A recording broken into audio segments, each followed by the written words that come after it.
নমস্কার শ্রোতা বন্ধুরা, স্যাটারডে সাসপেন্স ইউটিউব চ্যানেলে আপনাদের স্বাগত। আমি আকাশ। আজকে আমি আবার আপনাদের জন্য নিয়ে এসেছি একটি ভৌতিক কাহিনী নিয়ে। আজকে আপনারা শুনবেন আনন্দ পাবলিশার্স প্রাইভেট লিমিটেডের প্রকাশনী ষষ্ঠীপদ চট্টোপাধ্যায়ের লেখা 50টি ভূতের গল্প থেকে বোড়ালের সেই রাত। একাংশ মানুষের মধ্যে সত্য প্রকাশের আনার ইচ্ছা প্রবল থাকে। সত্যের সন্ধানে তারা সব ধরনের বিপদে ঝাঁপিয়ে পড়তে পারে, তবে সেই মিথ্যাকে সবার সামনে আনবার জন্য বেরিয়ে যদি সত্যি কিছু হয়, তবে কি মানুষ নিজেকে সামনে রাখতে পারে? কমেন্টে জানাবেন উত্তরটা। তবে শুরু করা যাক আজকের গল্প, বোড়ালের সেই রাত।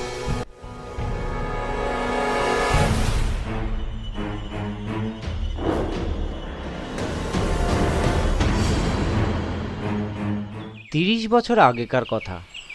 24 পরগনা জেলার বোড়াল গ্রামে আমাদের এক বন্ধু ছিল। তার নাম কমলেশ।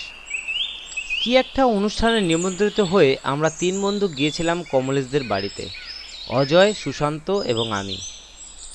এখনকার বোড়াল গ্রামকে দেখে তখনকার সেই গ্রামের কথা কিন্তু কল্পনাও করতে পারবে না কেউ। সেই প্রবীণ মানুষদের যদি কেউ এখনও বেঁচে থাকেন, তাহলে তিনিই বলবেন, আমি একটুও বাড়িয়ে বলছি না। এই গ্রামের গাছপালা তখন এত ঘন ছিল যে বাইরের থেকে দেখে এটাকে তখনও কোনো গ্রাম নয়, একটা দুর্ভেদ্য জঙ্গল বলেই মনে হতো।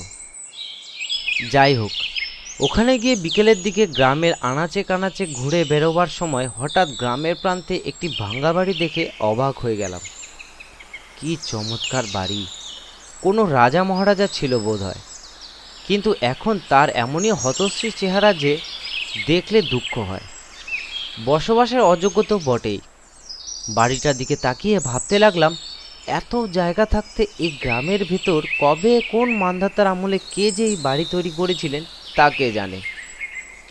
সবচেয়ে রহস্যময় ব্যাপার এই যে বাড়িটি পরিত্যক্ত এবং বসবাসে অযোগ্য হলেও এর কাঠামো এমন মজবুত যে একে সারালে আবার এ তার পূর্বরূপে ফিরে যাবে। ছাদের আলসের কার্নিশও এখনও অক্ষত, অর্থাৎ ভাঙা বাড়ি কিন্তু ধ্বংসস্তূপ নয়। পরিত্যক্ত বাড়ি, তবু ফেলে দেওয়ার নয়। বাড়িটির দিকে কৌতূহলী চোখে চেয়ে থেকে পায়ে পায়ে সেদিকে এগোতেই বাধা দিল কমলেশ। হাত ধরে বলল, আর না বন্ধু, আর এগিয়েও না। কেন? বাড়িটার একটু বদনাম আছে। সে তো সব বাড়িরই থাকে।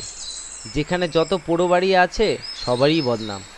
তাই বলে এমন চমৎকার বাড়িটাকে একবার ভেতরে ঢুকে দেখবো না? কেউ ঢোকে না ওই বাড়িতে। কেন? ভূতের ভয়? ওই বাড়িতে ঢুকলে কি ভূত গলা টিপে মারবে? ঠিক তাই, ভূতে এসে গলা টিপে মারবে কিনা জানি না, তবে ভূতের বাড়ি ওটা। ভূতের বাড়ি? আমি হো হো করে হেসে উঠলাম।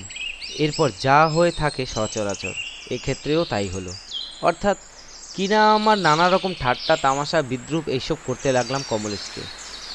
কমলেশ একটুও উত্তেজিত হলো না, বরং হেসে বলল, দেখ ভাই, আমরা গ্রামে থাকি, তোরা তো আমাদের মানুষের মর্যাদা দিস না, ভাবিস কুসংস্কারে আচ্ছন্ন কিছু দুপে জীব বুঝি ওগুলো। কিন্তু জেনে রাখ, যা বলছি তা মিথ্যা নয়। সাহস থাকলে পরীক্ষা করে দেখিস। অবশ্য পরীক্ষা না করাটাই ভালো, কারণ তোদের মতো গোয়ার্ড গোবিন্দ যে দু একজন পরীক্ষা করতে গেছে, তারা এমন শিক্ষা পেয়েছে যে আর এ মুখো হয়নি। অজয় বলল, তাই নাকি রে? তাহলে তো পরীক্ষা করতেই হচ্ছে। অবশ্য তোর কথা যে একেবারে উড়িয়ে দিচ্ছি তা নয়, তবে কি জানিস, যেখানেই যাই, যে গ্রামে যাই, পোড়ো বাড়ি দেখলেই শুনি ভূতের উপদ্রবের কথা। মাঠের মাঝখানে বেলগাছ থাকলেই শুনি সেই গাছে নাকি ব্রহ্মদৈত্য আছে। আর মাছ ভর্তি পুকুর দেখলেই শুনতে পাই এরপরে রাত দুপুরে ভূত গড়ে। যারা মাছ ধরে তাদের কাছে জ্ঞান জ্ঞান করে মাছ চায়। কাজেই এই ব্যাপারগুলোতে আর আমাদের আস্থা নেই। তাই ভাবছি তোদের দেশের এই পোড়ো বাড়িতে এক রাত কাটিয়ে ভূত জিনিসটা আসলে কি তা একবার দেখে যাই। কমলেশ বলল। না না, তোদের মতো অবিশ্বাসী ছেলেদের এদিকে নিয়ে আসাটাই ভুল হয়েছে। আমি বললাম, খুব রেগেছিস মনে হচ্ছে। রাগের কি আছে? সুশান্ত বলল, বেশ তো, আমরা কোনো পরীক্ষা চাই না। শুধু গোয়ার্তুমি করে এক রাত এই বাড়িতে থাকতে এসে উচিত শিক্ষা পেয়েছে এমন একজনের সঙ্গে অন্তত আমাদের পরিচয় করিয়ে দে। কমলেশ এবারে আমতা আমতা করতে লাগলো। তার মানে এমন কোনো নাম তোদের জানা নেই, যেই লোকটা প্রত্যক্ষদর্শী, যে কিছু একটা বলতে পারে, অথচ অত বড় বাড়িটাকে ভূতের বাড়ি আখ্যা দিয়ে চোর ডাকাতের ঘাঁটি করে রেখেছিস তোরা। আজ রাত্রেই এর রহস্য উন্মোচন করতে চাই আমরা। দোহাই, আজ নয়। একটা কাজের বাড়িতে এসেছিস, খেয়ে দে আনন্দ করে যা। পরে যখন হোক, যেদিন হোক আসবি, কথা দিচ্ছি আমি নিজে সাহায্য করব তোদের। বেশ, তাই হবে। নতুন একটা অ্যাডভেঞ্চারের মনোভাব নিয়ে আরেকবার এখানে আসবো আমরা, তখন যা হয় হবে। বেলা গড়িয়ে আসছে তখন। আমরা আর ওই ভূতের বাড়ির দিকে না এগিয়ে অন্য পথ ধরলাম। মাসখানেক পরে আবার একদিন কমলেশের সঙ্গে ওদের গ্রামের বাড়িতে এসে হাজির হলাম আমরা। ওর বাড়ির লোকেরা তো দারুণ আপত্তি করলেন আমাদের মতলব শুনে। সবাই অনেক করে বোঝালেন এই কাজের ঝুঁকি না নিতে, কিন্তু আমরা কারোর কথাই কানে তুললাম না।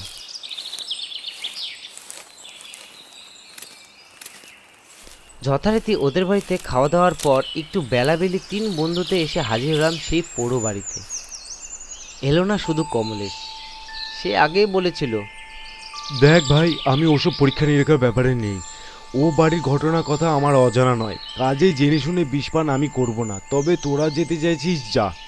কেউ যদি নিজের থেকে মরতে চায় তাহলে কি কার ক্ষমতা থাকে তাকে বাঁচাতে পারে? এই কথা মতোই আমরা এলাম। ঠিক হলো এক রাত এই পোড়ো বাড়িতে থেকে পরদিন সকালে ফিরব। তবে আমাদের এই থাকা থাকিতে কোনো বাজিটাজির ব্যাপার ছিল না, শর্ত ছিল সততার। অর্থাৎ আমরা অলৌকিক কিছু দেখলে সেটাকে অস্বীকার করব না, আবার সত্যি সত্যি যদি রোমহর্ষক ঘটনার সম্মুখীন হই তাহলে রণে ভঙ্গ দিয়ে পালিয়ে যেতেও লজ্জাবোধ করব না। আসলে আমাদের এই থাকাথাকির ব্যাপারটা ছিল চ্যালেঞ্জের ব্যাপার নয়, স্রেফ সত্য যাচাই এবং কৌতূহলী মেটানোর ব্যাপার। আমাদের আগ্রহ দেখে স্থানীয় লোকেরা অনেক বারণ করলেন। সবাই বললেন, কি ভাই, কি দরকার ভাই সুখে থাকতে ভূতে কিলোবার? ভূত না থাকুক, গুন্ডা বদমাস তো আছে। অযথা গোয়ার তুমি করে গিয়ে কেন বেঘরে মরবেন? তার চেয়ে ঘরের ছেলে ঘরে ফিরে যান। এই বাড়িতে সত্যি ভূতের উপদ্রব না হলে মাঠের মাঝখানে বাড়িটা কখনো এমন পড়ে থাকে? আমরা কিন্তু কারোর কথাতেই কর্ণপাত করলাম না। যে যা বলল তা কান খাড়া করে শুনে গেলাম। তাদের কথার গুরুত্ব দিয়ে ফিরে এলাম না। দিব্যি সেই পোড়ো বাড়ির ভেতর ঝিঝির ঢাক শুনে মশার কামড় খেয়ে রাত জাগা শুরু করলাম। মাঝে মাঝে ভয় যে করছিল না তা নয়, ভয় ছিল সাপের। হাজার হলেও বহুদিনের পোড়ো বাড়ি, তবু আমরা সাবধানতা অবলম্বন করছিলাম। অর্থাৎ বিকেলবেলা বাড়িতে ঢুকেই কার্বলিক অ্যাসিড ছড়িয়ে দিয়েছিলাম চারিদিকে। মুরগির মাংস, রুটি আর সন্দেশ ছিল রাতের খাদ্য তালিকায়, আর ছিল চা তৈরির সরঞ্জাম। তখন গ্রামে ঘরে এখনকার মতো এত ব্যাপকভাবে স্টোভের প্রচলন ছিল না, তাই প্রচুর শুকনো নারকেল পাতা এনে রেখেছিলাম।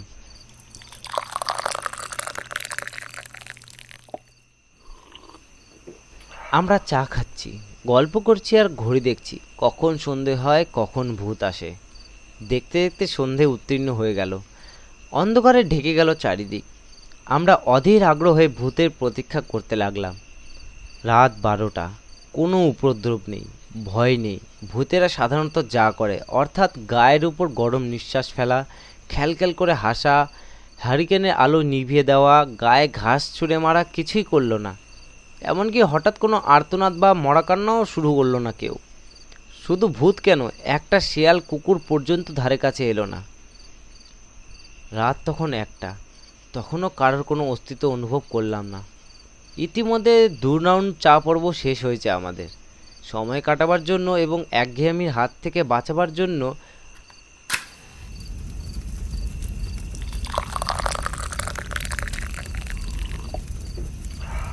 আমরা আবার নারকেল পাতা জ্বালিয়ে চা তৈরি করে খাচ্ছি। এমন সময় কোথা থেকে হঠাৎ আধ পাগলা একজন লোক এসে হাজির হলো সেখানে। ওর হাতে একটি কলাইয়ের মগ। সেটা এগিয়ে দিয়ে বলল, আমাকে একটু চা দেবেন দাদাবাবু? আমি বললাম, কে বাবা তুমি? লোকটি ফিক করে হেসে বলল, আমি ভূত। ভূত? তবে আর বলছি কি, যাকে দেখবে বলে তোমরা এসেছো আমি সেই। কেমন দেখছো? ভালোই। তা বাবা, ভূতই যদি তুমি হবে তো এরকম ছিঁড়ি কেন তোমার? হাতের জায়গায় পা থাকবে, পায়ের জায়গায় হাত থাকবে, মুখটা হবে উল্টো মুখো, গায়ে কোনো মাংস থাকবে না, নয়তো অর্ধেক শরীর দেখা যাবে, অর্ধেক অদৃশ্য থাকবে, তবে তো। লোকটি হেসে অস্থির হয়ে বলল, তবেই তোমরা ভূত দেখেছো। ও ভূত এখানে নেই বুঝলে, ও ভূত থাকে গল্পে বইতে। যাক, এখন আমাকে 1 কাপ চা দাও দেখিনি। আমাদের চা তখন তৈরি হয়ে গিয়েছিল, তাই থেকে একটু দিলাম ওকে। লোকটি বেশ আয়েশ করে চা খেতে খেতে বলল, মজা এসে গেল। কতদিন যে এমন চা খাইনি, ভাগ্যিস তোমরা এসেছিলে। আর একটু দেবো? না থাক, যাচ্ছিলুম এই পথ দিয়ে, আলো জ্বলছে দেখে ঢুকে পড়লুম।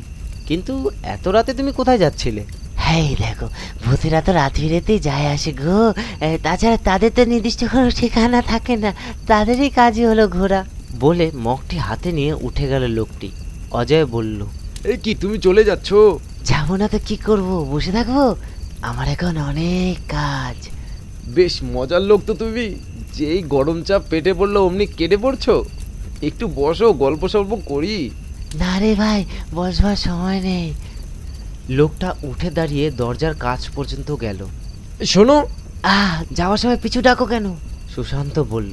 আরে শোনোই না, একটা কথা বলি। লোকটি ফিরে এসে বলল, নাও, কি বলবে বলো।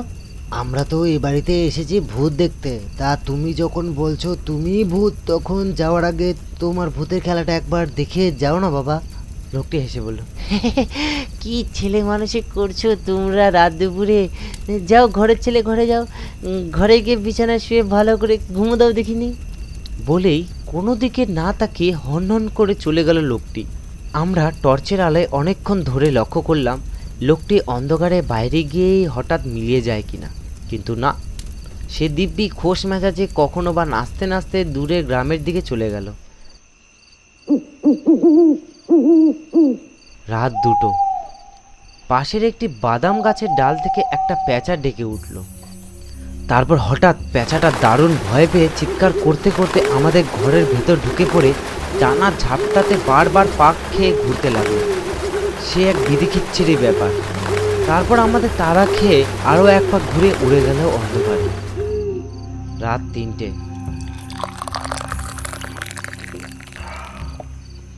আমরা আরেকবার চা খেলাম। ভোর 5টা, সবে আলো ফুটি ফুটি করছে।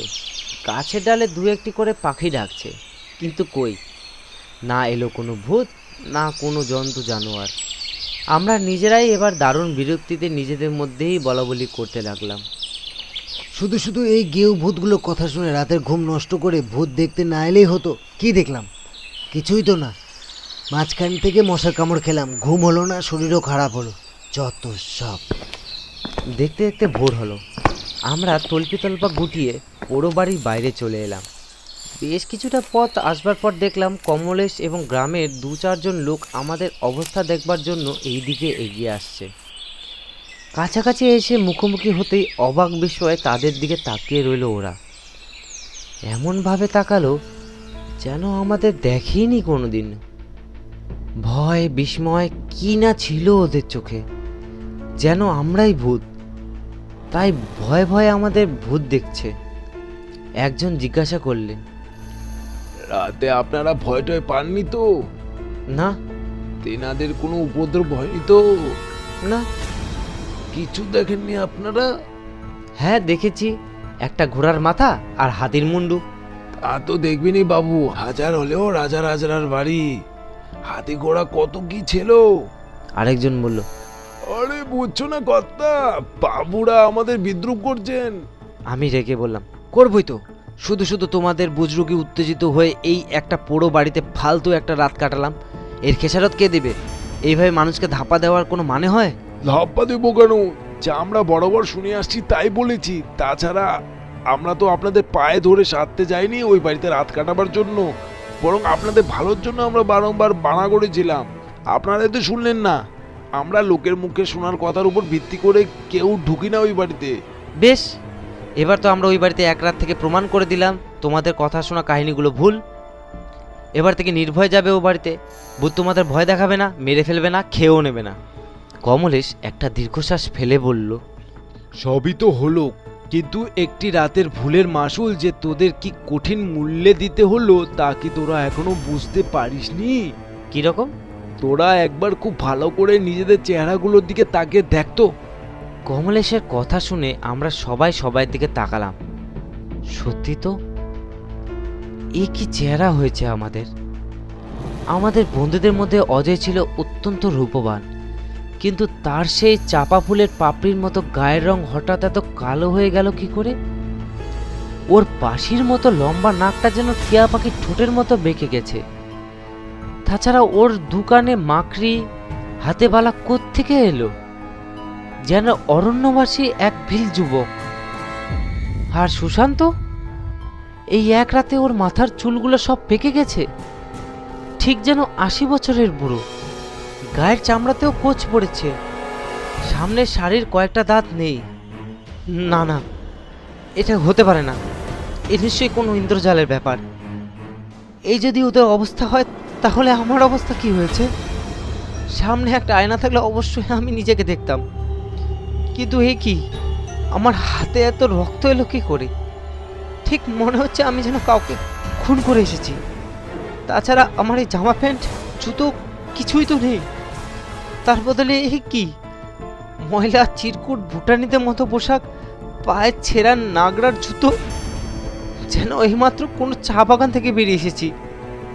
সবচেয়ে আশ্চর্যের ব্যাপার, আমার কোমরে একটা রং চটা কলাইয়ের মগ ময়লা দড়ি দিয়ে বাঁধা। এই মগটায় কাল রাতে সেই অদ্ভুত লোকটা চা খেয়ে সেটা হাতে নিয়ে চলে গিয়েছিল। আমি ভূত। যাও ঘরের ছেলে ঘরে যাও, ঘরে গিয়ে বিছানায় শুয়ে ভালো করে ঘুমো দাও দেখিনি। এও কি সম্ভব?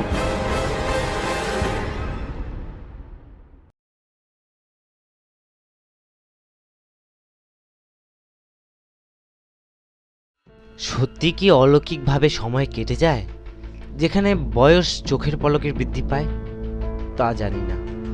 আমরা কখনো অন্ধবিশ্বাসকে প্রশ্রয় দেই না। গল্পের লেখক ভৌতিক আবহ তৈরির জন্য এসব লিখে থাকেন, তাতে পাঠকেরা আনন্দ উপভোগ করেন। আপনারাও উপভোগ করুন এবং আমাদের চ্যানেলটিকে সাবস্ক্রাইব করুন। আজকের গল্পের পাঠক আমি আকাশ, অন্যান্য চরিত্রও আমি। আজকে আপনারা শুনলেন ষষ্ঠীপদ চট্টোপাধ্যায়ের লেখা বোড়ালের সেই রাত। ভালো থাকবেন, সুস্থ থাকবেন।